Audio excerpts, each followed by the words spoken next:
ഇന്ത്യയിൽ സ്വതന്ത്രവും നീതിപൂർവവുമായ തിരഞ്ഞെടുപ്പ് പ്രതീക്ഷിക്കുന്നുവെന്ന് ഐക്യരാഷ്ട്രസഭ. രാഷ്ട്രീയ പാർട്ടികളുടെയും പൗരന്മാരുടെയും അവകാശം സംരക്ഷിക്കപ്പെടണമെന്നും UN സെക്രട്ടറി ജനറലിന്റെ വക്താവ്. അരവിന്ദ് കെജ്രിവാളിന്റെ അറസ്റ്റും കോൺഗ്രസിന്റെ അക്കൗണ്ട് മരവിപ്പിച്ചതും പരാമർശിച്ച ചോദ്യത്തിലാണ് ഈ പ്രതികരണം. അനൂപ് ദാസ് വിവരങ്ങളുമായി ഡൽഹിയിൽ നിന്നുണ്ട്. അനൂപ്, അമേരിക്കയും ജർമ്മനിയും ഒക്കെ അരവിന്ദ് കെജ്രിവാളിന്റെ അറസ്റ്റിലൊക്കെ ചില അവരുടെ എതിർപ്പുകൾ അറിയിച്ചു. അതിന് തക്കതായ രീതിയിൽ ഇന്ത്യ മറുപടി നൽകുകയും ചെയ്തതാണ്. ഇപ്പോൾ ആ കാര്യങ്ങൾ ചോദിച്ചതുകൊണ്ടാകാം ഐക്യരാഷ്ട്രസഭാ വക്താവ് ഈ രീതിയിൽ പ്രതികരിച്ചത്. അല്ലാതെ UN ഇന്ത്യയുടെ തെരഞ്ഞെടുപ്പിൽ എത്രമാത്രം ശ്രദ്ധ ചെലുത്തുന്നു, എന്തെങ്കിലും പ്രശ്നങ്ങൾ ഉണ്ടാകുമെന്നുവെന്ന ധാരണ കൂടിയുണ്ടോ?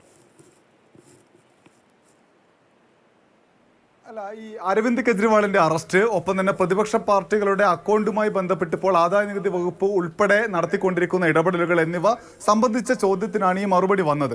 പക്ഷേ ഇങ്ങനെ ഒരു സാഹചര്യം ഇന്ത്യയിൽ നിൽക്കുന്നു എന്ന ബോധ്യത്തിന്റെ അടിസ്ഥാനത്തിലാവണം മറുപടി എന്ന് കരുതുന്നു. കാരണം മറുപടിയിൽ വളരെ കൃത്യമായി പറയുന്നു, ഇന്ത്യയിൽ സ്വതന്ത്രവും മറ്റെല്ലായിടത്തും തിരഞ്ഞെടുപ്പ് നടക്കുന്ന മറ്റെല്ലായിടത്തും ഉള്ളതുപോലെ തന്നെ സ്വതന്ത്രവും നീതിപൂർവമായ തിരഞ്ഞെടുപ്പ് ഇന്ത്യയിൽ നടക്കുമെന്ന് പ്രതീക്ഷിക്കുന്നു.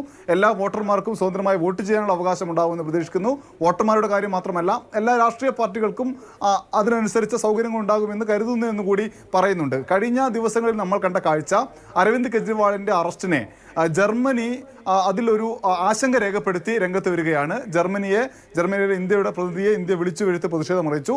സമാനമായി തന്നെ അമേരിക്ക ഈ കെജ്രിവാളിന്റെ അറസ്റ്റും ഒപ്പം തന്നെ പ്രതിപക്ഷ നേതാക്കളുമായി ബന്ധപ്പെട്ട് ഇന്ത്യയിൽ നടക്കുന്ന കാര്യങ്ങളുമായി ബന്ധപ്പെട്ട് വിമർശനം ഉന്നയിക്കുന്നു.